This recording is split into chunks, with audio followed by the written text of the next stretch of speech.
Shalom Bapak Ibu Saudara kasih, Shalom. Mari kita kasih tepuk tangan buat Tuhan. Tuhan sungguh baik dan sangat baik.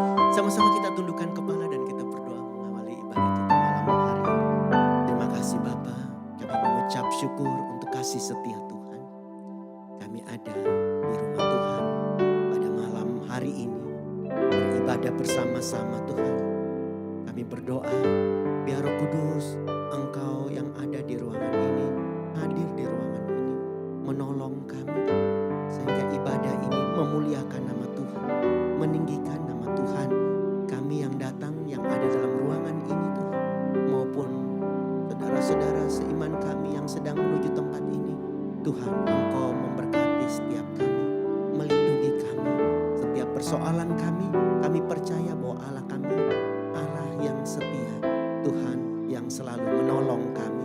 Karena itu pengharapan kami selalu ada padamu ya Tuhan. Kami berdoa Tuhan, kuduskan setiap kami. Tahirkan setiap kami dengan firman, dengan kuasa-Mu, dengan nama dan darah-Mu ya Allah. Sehingga kami kudus dan tahir di hadapan Tuhan. Sehingga ibadah ini tidak terhalang oleh pelanggaran dan dosa kami. Tetapi sebaliknya diberkati oleh Tuhan.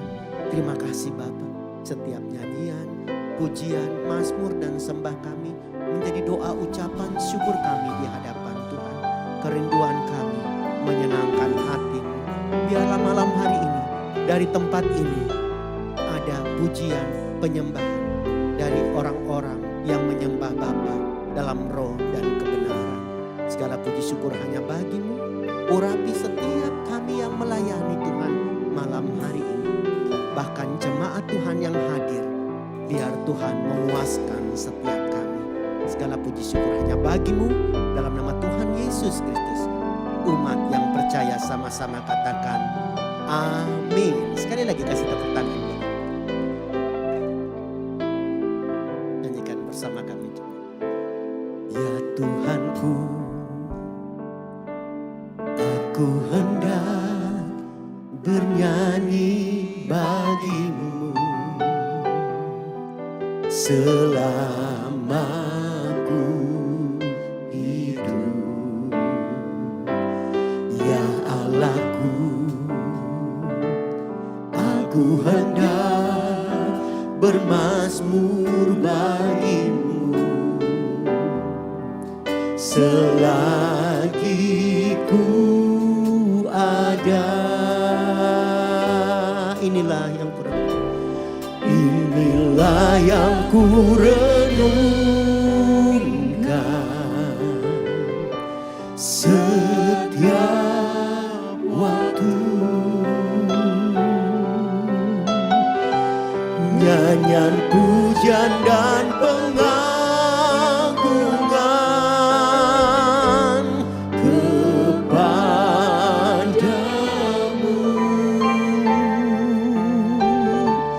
Biarlah manis kau dengar Tuhan, manis kau dengar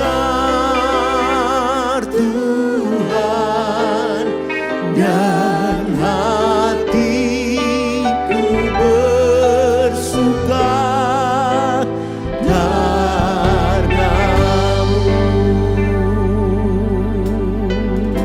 Mari naikkan pujian. Ya Tuhanku,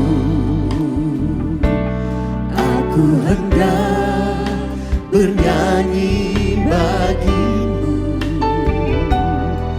selama ku hidup. Ya Allahku, aku hendak bermazmur bagi-Mu selagi ku ada.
Tuhan. Manis kau dengar Tuhan, dan hatiku bersuka karena-Mu. Mari pejamkan mata dan mulai berdoa masing-masing pribadi. Malam ini kita banyak berdoa. Biarkan musik terus memuji Tuhan. Ya rata sanda ya rana mana kata ya tasan. Tuhan, ya rata sikir. Sungguh baik Engkau Bapa. Terpuji-puji nama-Mu Tuhan. Engkau yang memberikan kami kekuatan melewati setiap hari-hari kami. Engkau yang memegang tangan kami Tuhan melewati lembah kekelaman. Engkau yang memegang tangan kami melewati setiap pergumulan kami hari lepas hari. Dan tak pernah Engkau meninggalkan kami Tuhan. Kami ada sampai malam ini. Semua karena kasih dan kebaikan-Mu ya Bapa. Ya rata karana nana manakah ini doa kami Tuhan. Ini isi hati kami Tuhan. Betapa baiknya Engkau. Tak pernah Engkau tinggalkan kami. Ya rata sikira nana mana kura ya tasanda ya rana mana kata ya tasikira. Ori bagihu. Terpuji nama-Mu Tuhan. Allah yang kami sembah. Allah yang setia. Tuhan yang peduli akan hidup kami. Tuhan yang mencukupi segalanya. Tuhan yang memberkati kami. Terima kasih Bapa. Terima kasih Tuhan Yesus. Ya rata karana mana kura ya kasih. Glory, glory bagi-Mu Tuhan. Terpuji nama-Mu. Mari dengan mengangkat tangan bersama-sama. Inilah yang kurenungkan. Inilah yang kurenungkan.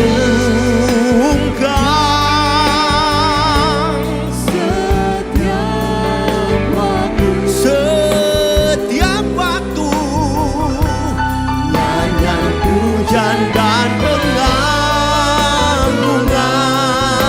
kepadamu, kepadamu, kepadamu Tuhan. Biarlah manis kau dengar Tuhan. Manis kau dengar Tuhan. Dan hatiku bersuka karena-Mu. Jemaat saja katakan inilah. Inilah kurenungkan setiap waktu.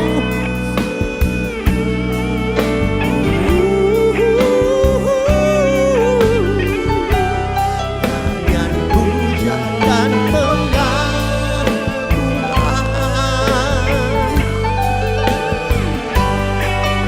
Mari bersama-sama dengan segenap hati katakan, biarlah manis, biarlah manis kau dengar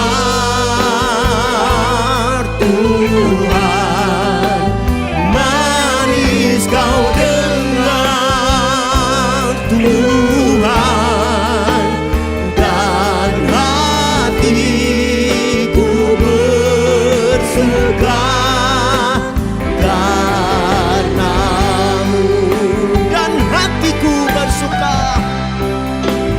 Dan hatiku dan hatiku.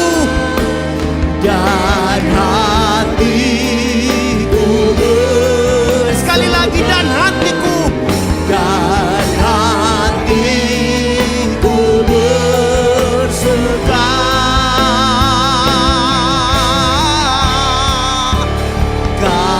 karena-Mu. Mari sembah Tuhan. Haleluya. Kami sembah Kau Tuhan. Kami puji nama-Mu. Haleluya.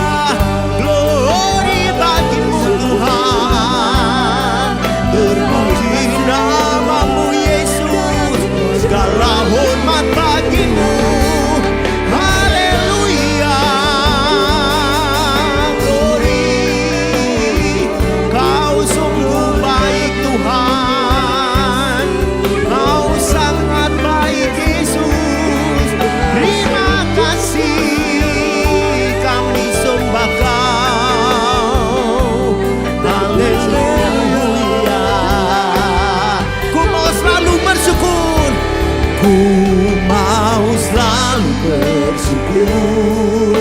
Mari umat yang bersyukur nyanyikan pujian ini buat Tuhan. Kau Tuhan yang setia, yang selalu menopang. Selalu bersyukur. Kau Bapa-Ku yang setia. Ku mau selalu bersyukur, selalu bersyukur. Kau Tuhan yang setia, yang selalu menopang. Ku mau selalu bersyukur, selalu bersyukur. Kau Bapa-Ku yang setia. Ku mau selalu bersyukur.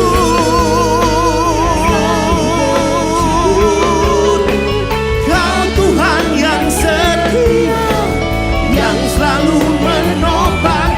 Ku mau selalu bersyukur, selalu bersyukur. Kau Bapa. Mari bangkit berdiri bersama-sama dengan mengangkat tangan, katakan, ku mau selalu bersyukur, selalu bersyukur. Kau Tuhan yang setia, yang selalu menopang. Ku mau selalu bersyukur, selalu bersyukur. Kau Bapa-Ku yang setia, Kau Bapa-Ku yang setia. Kau Bapa-Ku yang setia.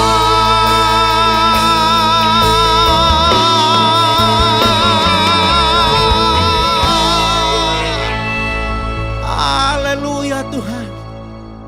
Mari angkat tangan bersama di hadapan Tuhan.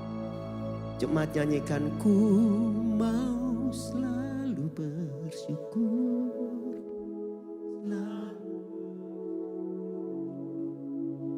Kau Tuhan yang setia, yang selalu menopang. Ku mau selalu. Kami bersyukur Tuhan.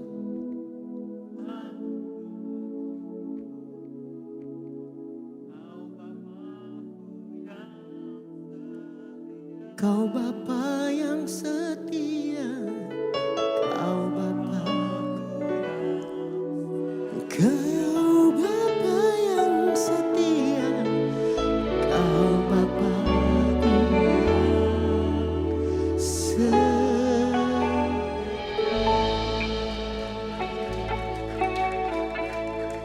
Biar dalam segala hal kami tetap bersyukur dan berkata Tuhan baik.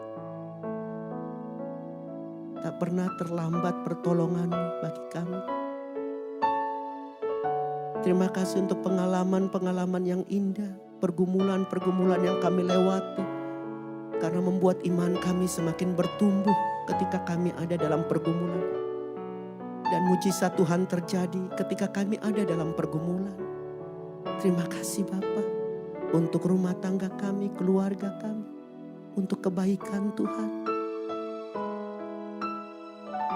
Tuhan baik dan sungguh baik bagi kami. Segala puji syukur hanya bagi-Mu. Kami adalah umat pemenang. Sama-sama katakan amin. Sekali lagi kasih tepuk tangan buat Tuhan. Haleluya. Percaya bahwa kita adalah umat pemenang. Amin. Kalau kita bisa ada di sini, berarti kita bisa lewatin pergumulan-pergumulan sebelumnya. Kasih salam kiri kanan sebanyak mungkin, katakan engkau adalah umat pemenang. Haleluya.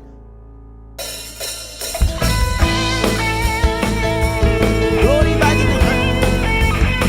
Terpuji nama-Mu. Nyanyikan sama-sama semua. Say yap. Lebih dari pemenang dalam segala perkara. Amin.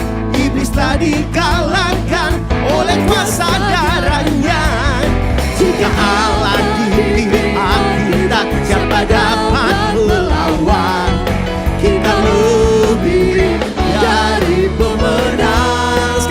lebih dari pemenang. Lebih dari pemenang dalam segala perkara. Iblis telah dikalahkan oleh kuasa darahnya. Jika Allah di pihak kita, siapa dapat melawan? Kita lebih dari pemenang. Yuk semua lambaikan tangan, katakan haleluya. Haleluya. Kibarkanlah panjinya, Yesus Raja segala raja. Haleluya. Bangkitlah gerejanya, kita lebih dari pemenang. Semua tepuk tangan sama-sama. Yuk nyanyikan pujian ini lebih lagi, katakan lebih dari pemenang. Say. Lebih dari pemenang dalam segala perkara. Iblis tak dikalahkan oleh kuasa darahnya. Jika Allah di pihak kita, siapa dapat melawan? Kita lebih dari pemenang. Haleluya. Haleluya. Kibarkanlah panjinya, Yesus Raja segala raja. Haleluya. Bangkitlah gerejanya, kita lebih dari pemenang. Katakan kamu lebih. Kamu lebih dari pemenang. Sekali lagi katakan saya lebih. Saya lebih dari pemenang.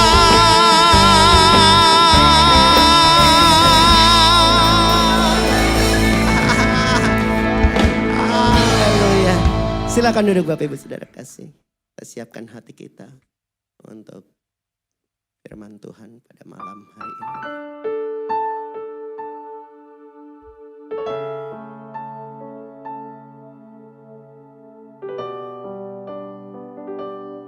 Makasih Tuhan. Kami terus pegang janji Tuhan. Seperti wanita mengurapimu. Makasih Tuhan. Terima kasih. Seperti wanita mengurapimu, menangis di bawah kakimu. Demikian hidupku mau mengasihimu. Yesus, Engkau baik bagiku.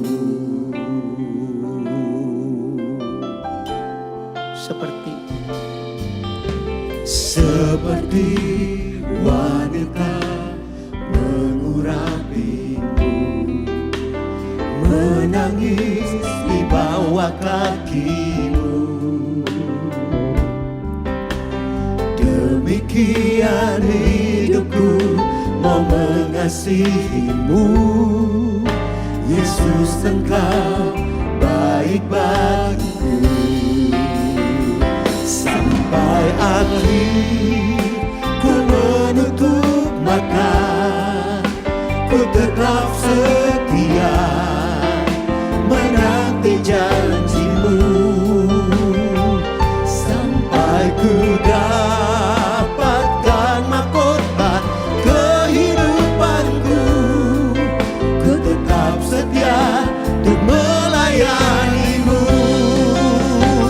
Sampai akhir ku menutup mata,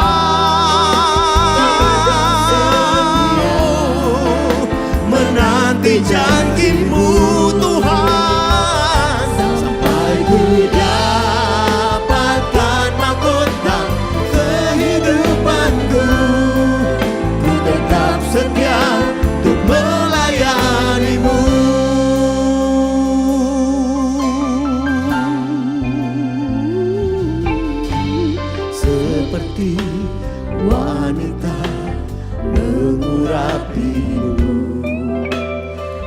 menangis di bawah kakimu. Demikian hidupku mau mengasihimu, Yesus engkau baik bagiku. Sampai akhir ku menutup mata, ku tetap setia menanti janjimu Tuhan. Sampai ku dapatkan mahkota kehidupanku, ku tetap setia untuk melayanimu. Sampai akhir ku menutup mata, ku tetap setia menanti janjimu. Sampai ku dapatkan mahkota kehidupanku, ku tetap setia untuk melayani. Mari bangkit berdiri bersama-sama. Sampai akhir ku menutup mata, ku tetap setia menanti janjimu. Sampai ku dapatkan mahkota kehidupanku, ku tetap setia untuk melayanimu. Ku tetap setia, ku tetap setia untuk melayanimu. Ku tetap setia untuk melayanimu.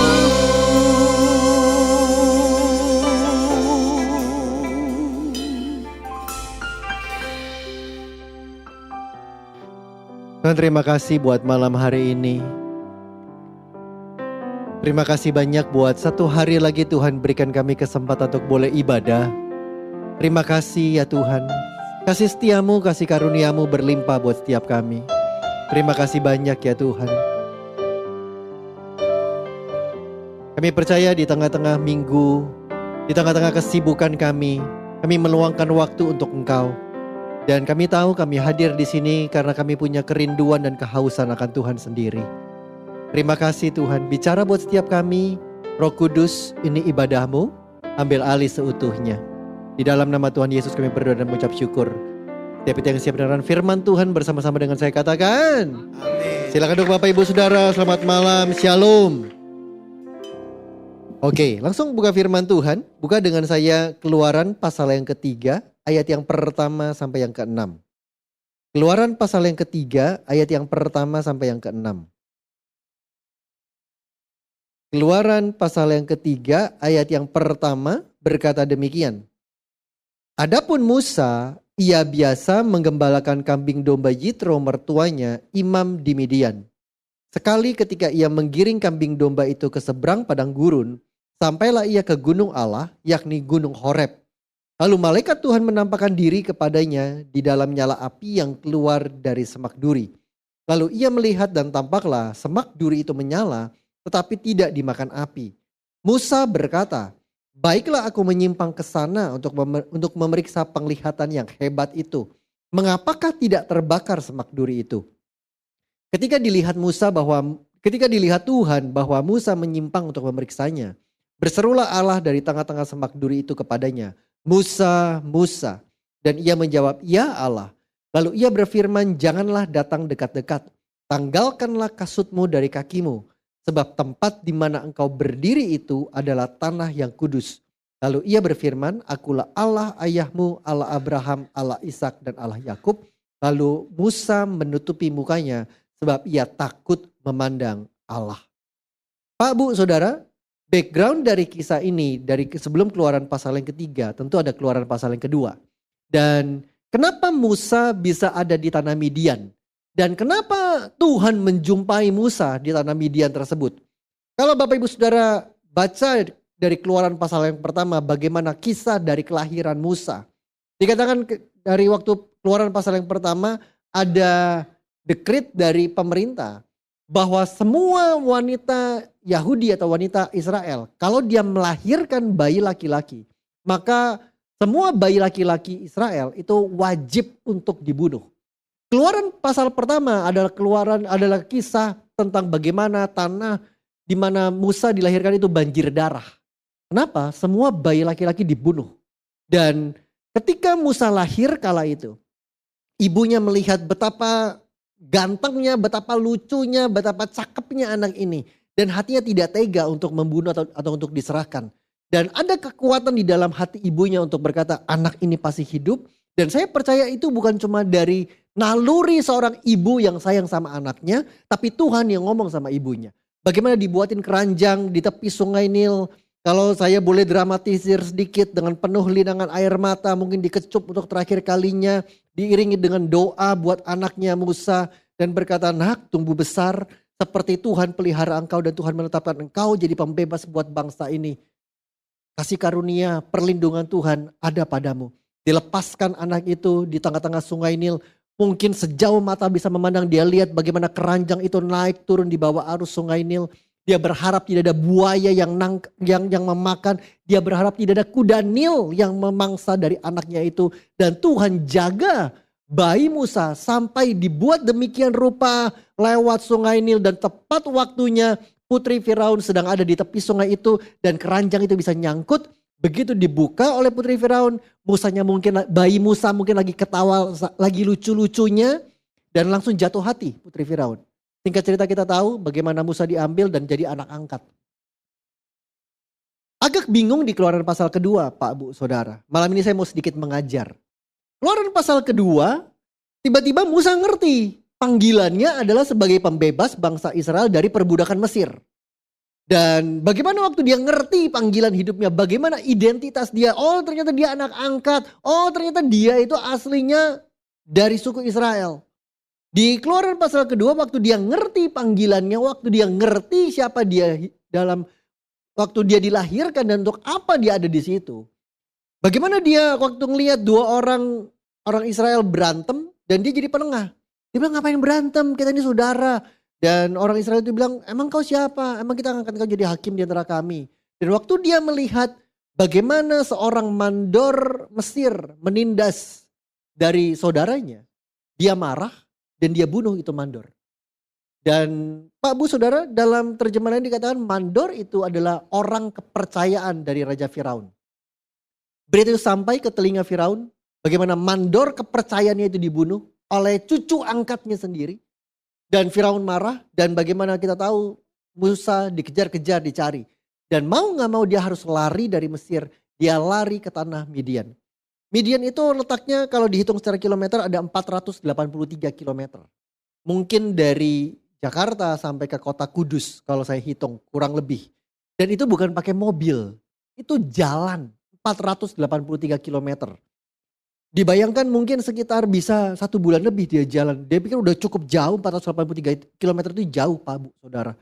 Dan ketika dia sampai di tanah Midian, make the long story short, dia ketemu dengan istrinya, dia ketemu dengan mertuanya, dan dia hidup baik-baik di situ. Dia menikah, dia punya anak, dia jadi orang yang dikenal, dia jadi bisnismen yang sangat berhasil di tanah Midian. Semua kambing dombanya, semua orang tahu siapa Musa di tanah Midian. Sampailah kita di tadi Keluaran pasal yang ketiga dari ayat yang pertama. Menarik sekali dari Keluaran pasal 2 ke Keluaran pasal 3. Keluaran pasal 3 ayat yang pertama dimulai dengan perkataan, adapun Musa ia biasa menggembalakan kambing domba Yitro mertuanya imam di Midian. Pak, Bu, Saudara, artinya para ahli berkata Musa diperkirakan ada di tanah Midian itu selama 40 tahun. 40 tahun. 40 tahun dia biasa menggembalakan kambing dombanya ke tempat itu. Udah biasa, tiap hari ke situ. Bapak Ibu Saudara yang punya toko udah selama puluhan belasan tahun, udah biasa dari rumah di Kelapa Gading macet-macetan tuh ke kota. Ke daerah Kemenangan, daerah Hayamuruk, daerah Olimo, udah biasa, macet udah biasa, udah puluhan tahun macetnya pun mungkin udah gak berasa. Mungkin palingan kalau sekarang lagi dibangun MRT lebih berasa, sedikit lebih lama. Tapi karena udah terbiasa puluhan tahun, udah biasa jalannya, udah tahu. Sama, Musa 40 tahun. Udah biasa tiap hari menggembalakan kambing domba ke tempat itu. Dan tapi dikatakan kali itu dia entah bagaimana dia melihat penglihatan. Dia ngelihat bukan penglihatan sebetulnya. Kalau penglihatan sepertinya bukan di alam nyata tapi di alam mimpi, di alam roh. Tapi kali itu dia melihat semak yang terbakar. Pak, Bu, Saudara, di padang gurun untuk semak yang terbakar itu hal yang biasa. Kenapa? Itu tempat panasnya luar biasa. Sangat panas. Satu kali saya ke bawa rombongan ke Tanah Perjanjian itu ke tempat padang pasir dan ke Dubai. Saudara tahu panasnya berapa? 48 derajat. 48 derajat sekarang tadi ngobrol sama Pak Tim di Pakistan 52 derajat panasnya. 48 derajat itu untuk lihat tiba-tiba daun kebakar itu hal yang biasa. Sama halnya dengan Musa. Melihat semak kebakar itu hal yang biasa. Tapi yang menarik, kenapa Musa bisa sampai mendekati semak belukar yang menyala dikatakan tersebut? Karena mungkin waktu dilihatin beberapa detik, 1-2 menit, dia bilang, ini aneh. Biasanya begitu udah 1-2 menit, habis abunya, debunya berterbangan kemana-mana. Ini kok nggak kebakar. Dan dia dikatakan dia menyimpang, dia ngeliat bagaimana semak yang menyala itu bisa tidak terbakar. Pak, Bu, Saudara, saya mau bilang begini. Sudah berapa lama kita ikut Tuhan? Tahun, 2 tahun? Maaf, mungkin di sini ada yang belasan tahun, bahkan sudah ada puluhan tahun. Saya bertobat tahun 95. Jadi artinya saya sudah 28 tahun saya ikut Tuhan. 28 tahun, sudah puluhan tahun. Rasanya hal yang biasa untuk ibadah. Rasanya hal yang biasa untuk lihat mujizat. Rasanya hal yang biasa untuk pujian dan penyembahan. Tapi mungkin kita seperti Musa. Kita perlu mengalami perjumpaan sama Tuhan dan Tuhan perlu jumpai kita setiap hari. Dan mungkin ketika Tuhan tahu ngerti kondisi kerohanian dan hati kita. Satu titik, aku perlu jumpai anak ini kembali. Jangan sampai dia hilang dan hatinya kembali dingin. Kenapa? Tuhan ngerti hatinya Musa, 40 tahun Tuhan gak pernah jumpai Musa. Sampai akhirnya di kisah Keluaran pasal ketiga. Di titik dimana hati Musa mulai dingin, rohnya mulai dingin. Tuhan jumpai Musa. Dan lewat semak yang menyala tersebut. Waktu Musa ngeliat itu, dia mendekat dan ada suara yang berkata, Musa, Musa. Begitu dia dengar suara itu, ayat tadi kita baca langsung Musa bilang begini, ya Allah, ya Tuhanku.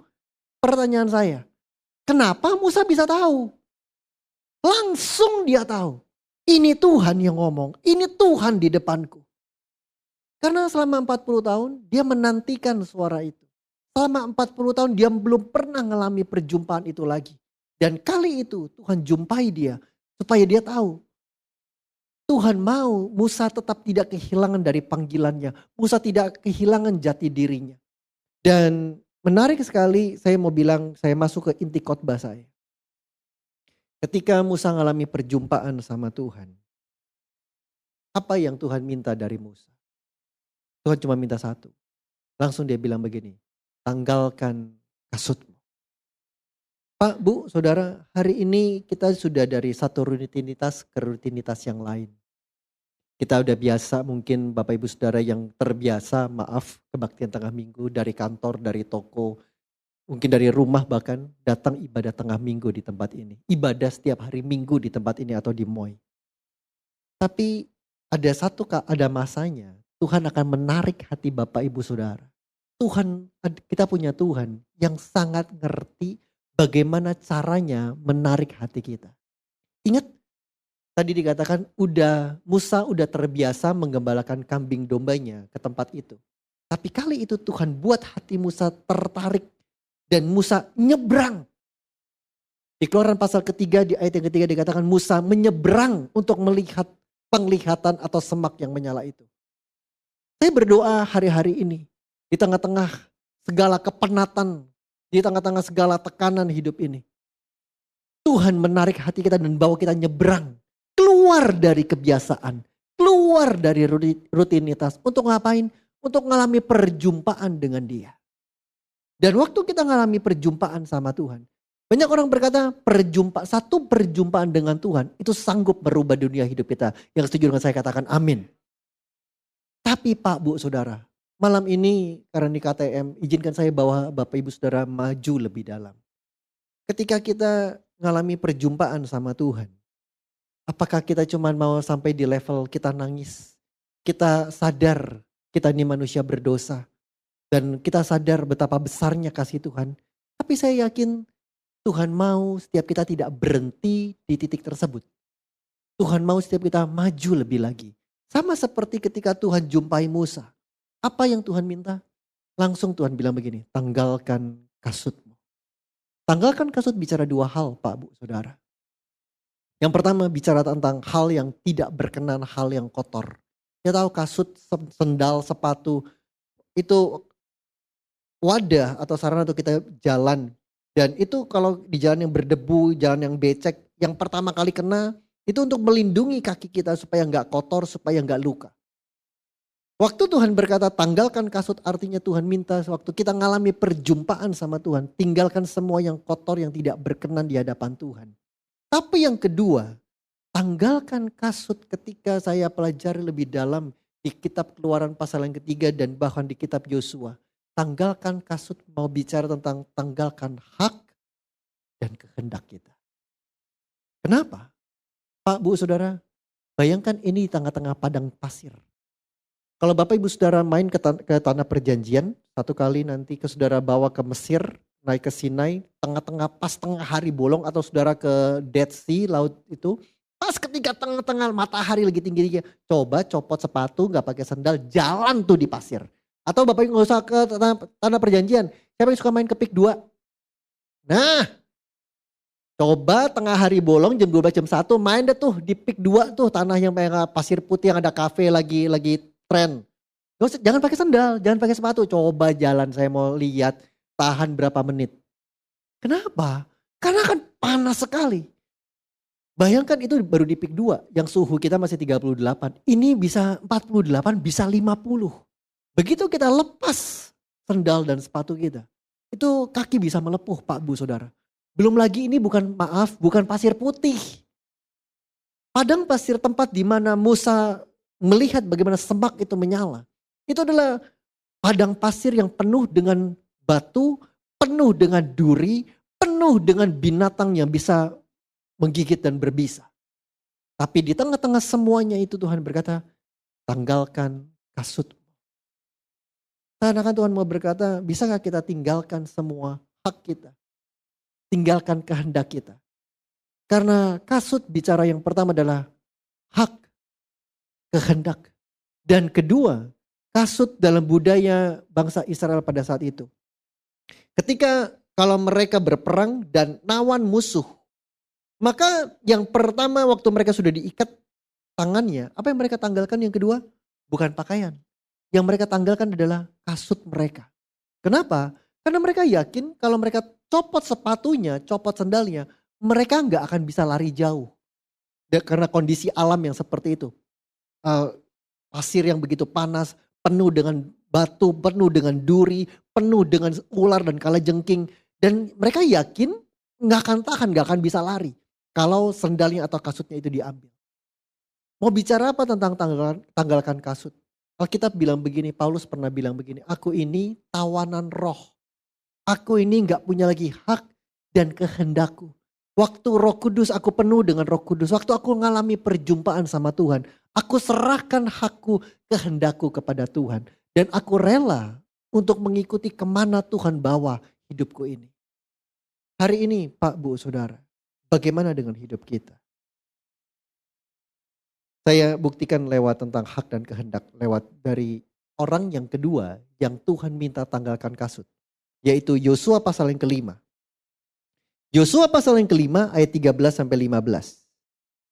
Yosua 5 ayat 13 sampai 15. Yosua 5 ayat 13 berkata demikian. Ketika Yosua dekat Yeriko, ia melayangkan pandangnya. Dilihatnya seorang laki-laki berdiri di depannya dengan pedang terhunus di tangannya. Yosua mendekatinya dan bertanya kepadanya, kawankah engkau atau lawan? Jawabnya, bukan, tetapi akulah panglima bala tentara Tuhan. sekarang aku datang. Lalu sujudlah Yosua dengan mukanya ke tanah, menyembah dan berkata kepadanya, apakah yang akan dikatakan tuanku kepada hambanya ini? Dan panglima bala tentara Tuhan itu berkata kepada Yosua, perhatikan ini, tanggalkan kasutmu dari kakimu, sebab tempat engkau berdiri itu kudus. Dan Yosua berbuat demikian. Dalam perjanjian lama hanya 2 orang yang Tuhan kasih perintah untuk tanggalkan kasut. Yang pertama adalah Musa, yang kedua adalah muridnya Musa yaitu Yosua. Yosua pasal 5 adalah, ya ayat 13 adalah tepat sebelum Yosua masuk dan kalahkan Yeriko. Pak, Bu, Saudara, Yosua adalah generasi muda, orang yang sangat energik, orang yang penuh dengan kreativitas. Saya yakin Yosua ketika dia lihat Yeriko dan Tuhan berkata kalahkan Yeriko. Dia bukan orang yang langsung berserah kepada Tuhan. Tapi dia dia berserah, tapi saya yakin dia mulai nyusun strategi. Kalau kita ngomong sekarang dia mulai kirim pengintai, coba ukur besarnya berapa, mungkin dikirim drone, dilihat dari atas seperti apa, waktu balik semua informasi data udah masuk, dia udah mulai nyusun strategi.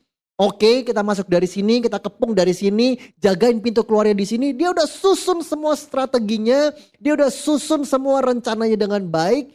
Waktu dia udah siapkan itu dengan matang, dia berkata, oke, seperti ini ya. Kita bungkus karet 2, oke, bungkus karet 2 jenderal. Kita buat seperti ini. Tepat sebelum dia masuk dan dia lakukan apa yang menjadi strategi dalam dan rencananya yang boleh orang berkata itu rencana yang sangat brilian. Di ayat 13, malaikat Tuhan menjumpai Yosua. Waktu dia berkata, akulah panglima bala tentara Tuhan. Langsung dikatakan lalu sujudlah Yosua dengan mukanya sampai ke tanah dan menyembah. Dalam tradisi bangsa Israel, yang mereka sembah, waktu mereka ketemu, yang mereka boleh sembah sujud, itu cuma satu, itu Tuhan. Di sini dikatakan mereka berpikir ini malaikat kah, panglima bala tentara, dan saya yakin itu adalah Tuhan sendiri. Karena bagi tradisi bangsa Yahudi, satu-satunya yang boleh mereka sujud menyembah sampai mukanya ke tanah. Itu cuma yang namanya Tuhan Allah yang maha besar. Waktu Yosua diperkenalkan akulah Tuhan, panglima bala tentara Tuhan. Yosua tahu inilah Tuhan sendiri. Dan dia nyembah sampai mukanya sujud ke tanah. Dan seakan-akan Tuhan bilang begini sama Yosua. Yosua, sekarang boleh enggak? Semua strategimu, semua yang udah engkau susun dengan begitu baik, semua analisamu serahkan ke aku. Boleh enggak aku intervensi, aku ambil alih. Waktu Yosua berkata, baik Tuhan. Dia lepaskan kasut, dia lepaskan hak, dia lepaskan kehendak. Dan dia berkata, aku ini tawananmu, aku ini hambamu. Aku ini akan ikut apa yang menjadi rencanamu. Waktu Yosua lakukan itu, kita tahu kisahnya. Tuhan rubah semua strategi Yosua. Nih kelilingin. 7 hari, hari pertama diam, hari kedua diam, hari ke-7, putaran ke-7 baru bersorak-sorai. Pak, Bu, Saudara, bagaimana dengan kita? Apakah hari-hari ini ketika kita menghadap hadirat Tuhan, ketika kita mengalami Tuhan, apakah kita masih bilang sama Tuhan, Tuhan, boleh gak aku minta doaku yang ini? Boleh gak aku lakukan yang ini? Boleh gak aku minta terobosan seperti ini? Atau kita belajar seperti Musa dan Yosua yang berkata, semua rencanaku, strategiku, apa yang aku sudah pikirkan dengan begitu baik. Waktu Tuhan berkata, izinkan aku intervensi, serahkan itu kepadaku, dan aku akan intervensi hidupmu. Saya berapa waktu lalu ketemu dengan teman saya. Teman saya ini melayani kaum marginal. Dia dulu melayani di Bantar Gebang, terus dia sampai ke keliling Indonesia, khusus dia bahkan ke timur Indonesia untuk melayani orang-orang, anak-anak yang dibuang, yang tidak diinginkan, itu pelayanan mereka seperti itu.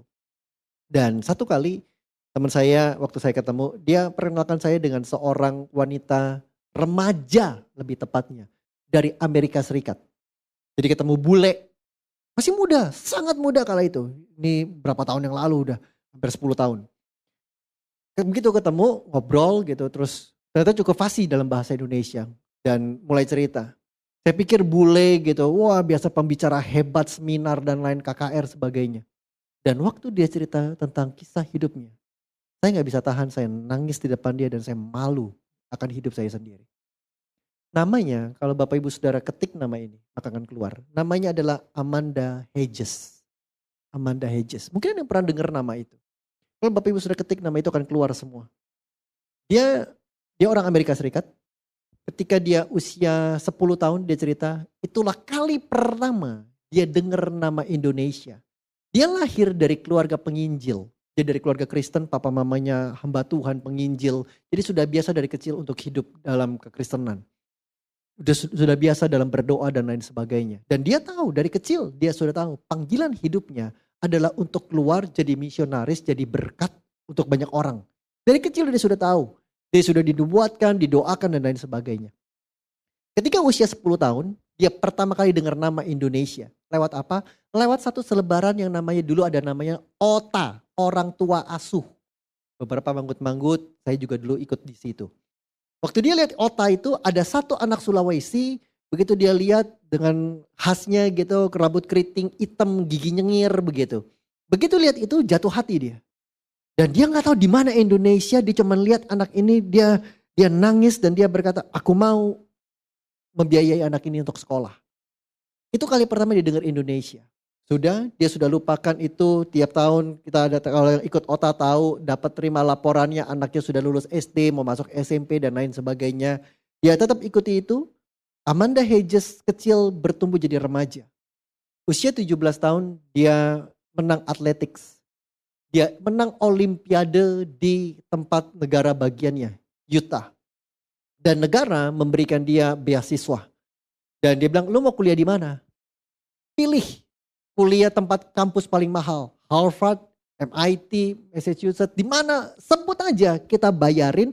Plus dikasih uang saku selama untuk kamu 4-5 tahun belajar di sana. Dengan nilai kurang lebih kalau di kurs hari ini sekitar 287 juta rupiah. Uang sakunya aja.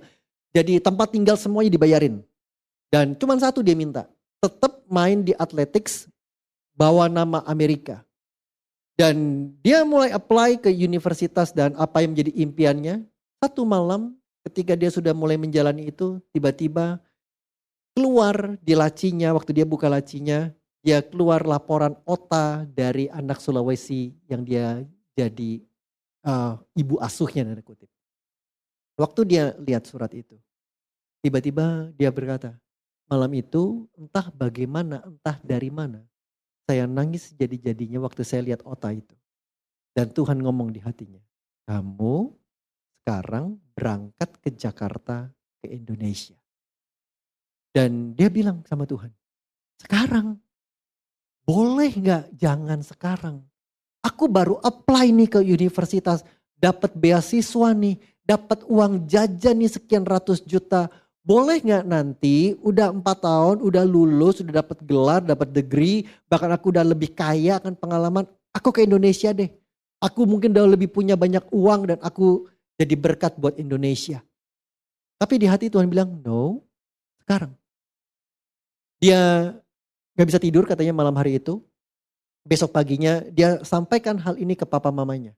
Dia berharap, dia bilang, dia berharap. Papa mamanya bilang gini, jangan. Lu udah dapat beasiswa, udah dapat begini, jarang yang dapat. Lanjutin kuliah. Indonesia mah gak tahu di mana, nanti aja. Tapi ternyata enggak. Papa mami bilang apa? Papa mami bilang begini, kalau memang itu dari Tuhan, doakan sungguh-sungguh dan biarkan kehendak Tuhan yang jadi. Pagi hari itu di acara di breakfast mereka jadi doa buat si Amanda. Dia nangis jadi-jadinya dan dia belajar. Dia tepat seperti Musa dan Yosua ketika mengalami perjumpaan kembali sama Tuhan. Tuhan berkata, tanggalkan kasutmu. Dan make the long story short, dia cerita begini.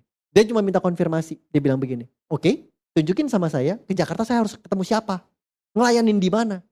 Tiba-tiba entah bagaimana lewat website yang ada, dia ketemu satu panti asuhan di daerah Jakarta. Dia kirim email, dia bilang boleh gak saya ke sana, saya mau pelayanan di sana, izinkan saya. Gak ada reply, gak ada jawaban dia berkata. Sampai akhirnya ketika hari Minggu, Dia ibadah, selesai ibadah, ada satu orang yang dia tidak terlalu kenal, dia berkata, tiba-tiba bapak ini berkata demikian, suami istri ini berkata demikian. Kami sepanjang 1 minggu ini diganggu oleh kehendak dan suara Tuhan.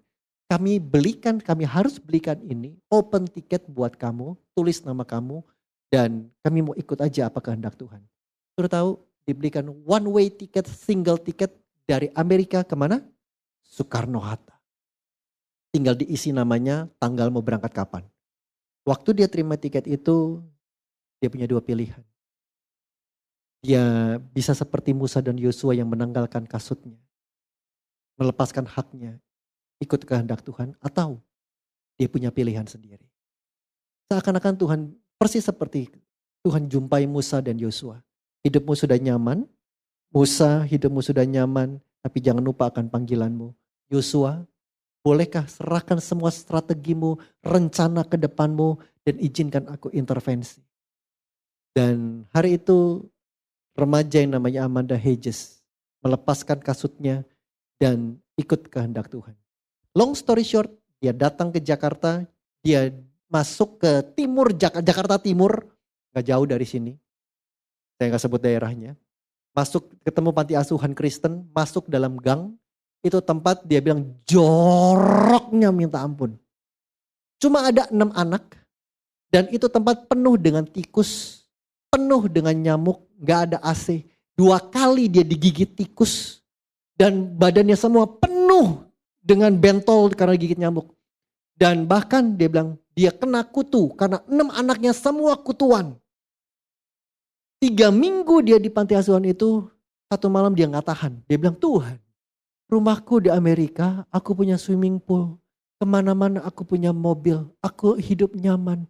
Aku ngapain di sini, dia bilang. Sampai satu malam, itu yang merubah hidupnya. Saudara tahu apa yang terjadi? Panti asuhannya kebakaran. Kebakaran.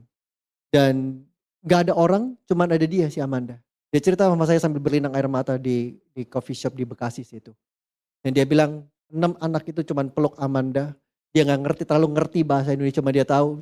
Kita tidur di mana? Sleepwear. Kita tidur di mana malam hari ini? Waktu dia lihat itu kebakaran, tiba-tiba Tuhan di depan dia panti asuhannya nyala. Di sini juga dia nyala. Tiba-tiba dia nangis sejadi-jadinya di hadapan Tuhan dan dia bilang, Tuhan, aku mau jadi berkat buat bangsa ini. Aku mau jadi ibu bagi anak-anak yang seperti mereka. Kalau saudara ketik nama itu, dia hari ini punya yayasan dan keliling Indonesia jadi berkat buat begitu banyak orang. Dimulai dari mana? Dimulai dari orang yang berani melepaskan haknya dan berkata, aku ikut apa yang menjadi kehendak-Mu. Izinkan saya tutup. Saya boleh minta pemain keyboard dampingi saya. Filipi 2, kisah tentang bagaimana Tuhan Yesus. Dikatakan Tuhan Yesus pun memberikan teladan buat setiap kita. Dia yang punya surga tapi rela mengosongkan dirinya, mengambil rupa seorang hamba. Sama menjadi seperti kita. Untuk apa? Untuk menebus hidup Bapak Ibu Saudara dan saya. Izinkan saya cerita akan apa yang Tuhan kerjakan dalam hidup saya. Saya sudah pernah cerita ini beberapa kali di ibadah raya. Tapi malam ini izinkan saya cerita mau lebih detail. Saya gak bisa cerita semuanya. Saya lahir dari keluarga yang Chinese banget. Saya keluarga capcay. Dari yang cung-cung cep, acung-acung nancep. Main dukun iya, tiap malam Jumat ada yang bersorban. Keris keluar, menyan keluar, lisong keluar. Sampai akhirnya saya ini dulu putra altar, misdinar. Sampai satu kali Tuhan mengalami perjumpaan sama Tuhan. Di tengah-tengah semuanya, rumah, pabrik, villa, semua gone. Saya jadi anak yang hidup harus ngekos berdua sama adik saya. Saya ingat satu kali waktu saya mengalami perjumpaan sama Tuhan. Ini anak yang baru lulus kuliah. Apa sih kerinduan seorang mahasiswa yang baru saja diwisuda? Saya yakin gak lain gak bukan adalah kerja. Bukan nikah ya Pak, Bu, Saudara. Tapi kerja. Dan itulah kerinduan saya. Saya berkata sama Tuhan, Tuhan, Saya punya satu kerinduan, saya mau kerja, saya mau diberkati. Bukankah kata firman-Mu, ikut Engkau jadi kepala bukan jadi ekor, terus naik dan bukan turun? Papa mama saya kerja di Tokyo, Jepang. 10 tahun kami gak pernah ketemu. Saya bilang, saya kangen sama mereka. Dari yang masih putih abu-abu sampai dia jadi manajer. Gak pernah ketemu mereka. Dan kali itu ini cerita sebelum jadi manajer. Saya bilang, berkati saya agar mereka bisa pulang, kami satu keluarga bisa kumpul lagi sama-sama. Itu rencana saya. Itu apa yang saya sudah planningkan dengan baik. Saya lulus dan saya mulai coba kirim lamaran. Ini terjadi tahun 95. Belum ada zaman internet seperti sekarang. Adik saya punya adik laki-laki satu atau satunya. Dia lagi skripsi akhir. 1-2 tahun di bawah saya. Masih skripsi akhir, dia sudah kerja di Taiwan Shipping Company. Kantornya di Sudirman. Pokoknya pengangguran. Udah wisuda, udah punya gelar S1. Ini pengangguran. Apa yang menjadi rutinitas saya di tahun 95 itu ketika saya bertobat lahir baru? Pagi hari saya keluarin motor dari tempat kos saya, nganterin adik saya kerja di Sudirman. Saya punya motor butut satu, saya panggil dia si belalang tempur. Karena udah butut, udah lama, tapi masih bandel mesinnya. Jadi saya anterin adik saya kerja di Sudirman. Pulang, ada 2 tempat favorit saya. Yaitu toko buku rohani yang pertama, yang huruf depannya I, belakangnya L. Yang artinya Tuhan beserta kita. Direkam saya gak berani sebut merek. Yang kedua, toko buku M, belakangnya A. Yang artinya berubah cara berpikir kita. Kenapa 2 toko buku itu? Karena di 2 toko buku itu, saya bisa baca buku rohani gratis. Saya bisa baca semua. Saya bisa baca Selamat Pagi Roh Kudus, tentang doa, tentang apapun. Dan yang kedua, di 2 toko buku itu, semua informasi ibadah ada di situ. Ingat, ini 95. Belum ada IG, belum ada apapun. Semua masih pakai flyer. Saya nginjil pakai traktat. You know traktat? Beberapa tahu traktat, beberapa traktat. Saya ngomong sama next gen saya, traktat apa pastor traktat? Traktir tahu, traktir. Traktat gak tahu. Dan semua masih pakai flyer, informasi ibadah. Kalau saya nggak ada, saya ada informasi ibadah. Sampai hari ini juga termasuk cabang ini, ibadah yang pagi hari cuma 2. Yaitu ibadah kaum wanita dan umas. Saya kala itu baru lahir, baru ngalami perjumpaan sama Tuhan. Lagi lapar dan hausnya. Nggak ngerti apa itu ibadah wanita. Pokoknya datang aja, di mana ada pujian penyembahan, di mana ada hadirat Tuhan, di mana ada firman Tuhan, di situ saya hadir. Pernah satu kali benar-benar cowok sendirian yang hadir di situ. Satu kali semuanya maaf, semua opa oma. Mau jemput opanya ya enggak, gue mau ikut kebaktian saya bilang. Saudara, biasanya kalau selesai ibadah atau selesai baca buku, ibadahlah biasanya. Ibadah jam 10, selesai jam 12, apa yang saya lakukan? Buru-buru pulang ke tempat kos. Masak mie instan, makan, cuci piringnya. Dan apa yang saya lakukan? Sambil nunggu jam 4 untuk jemput adik saya di kantornya. Apa yang saya lakukan? Di kamar kos saya ada 1 meja. Buat kami belajar, makan, belajar semua di situ. Apa yang saya lakukan? Saya duduk, saya buka kembali buku catatan khotbah saya. Belum ada zaman ini nih, gak ada. Semua masih pakai manual. Hamba Tuhan kan beda-beda. Ada hamba Tuhan yang bilang gini, oke, hari ini saya mau bicara soal kasih. 1 Korintus 13, kasih adalah sabar, pemurah hati, penguasaan diri dan lain sebagainya, tidak cemburu. Ngomongnya cepet. Yang nulis juga belepotan, cepet-cepet.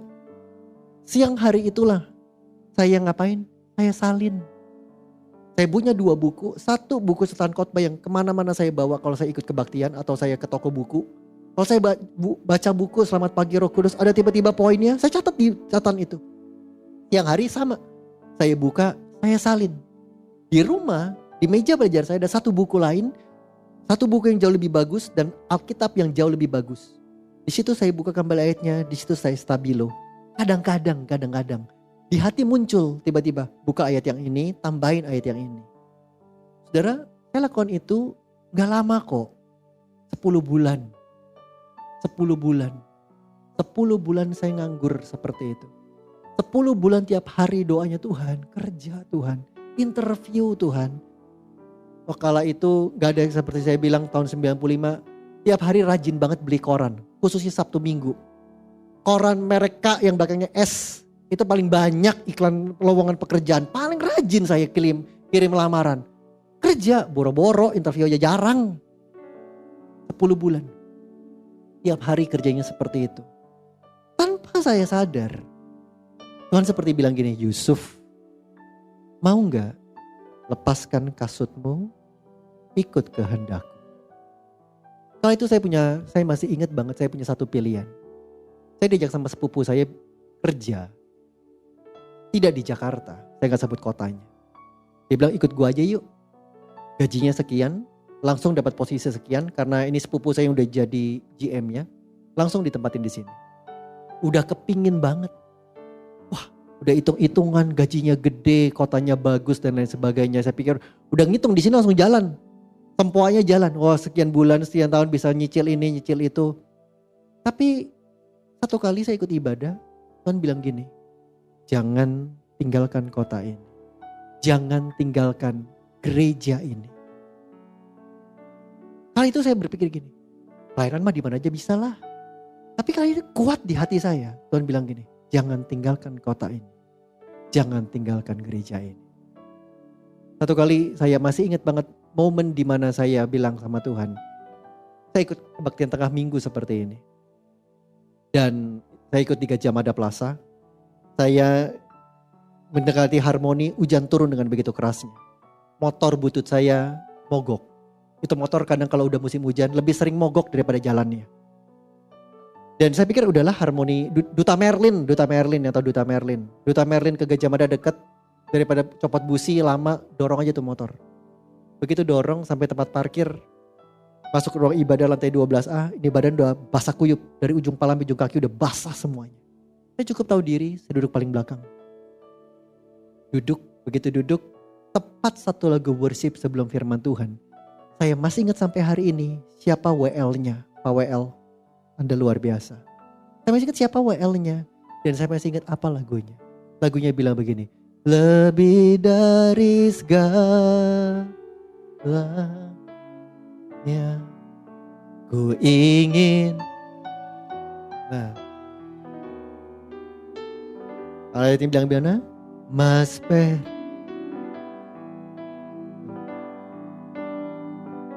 Saya masih ingat banget.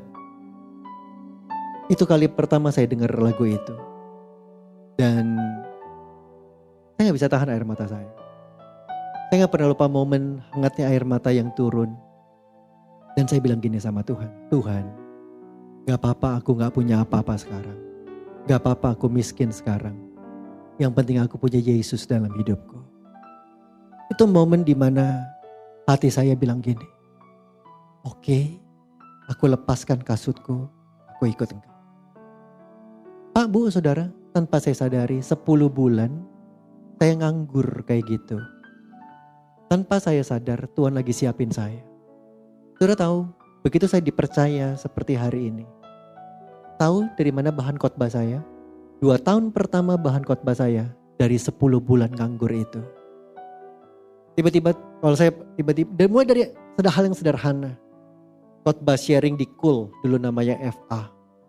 Tuhan, besok pertama kali sharing, khotbah apa ya, sharing apa ya? Tiba-tiba Roh Kudus bisa bilang begini, ingat kamu pernah kebaktian di sini, hamba Tuhan yang ini, buka buku kamu.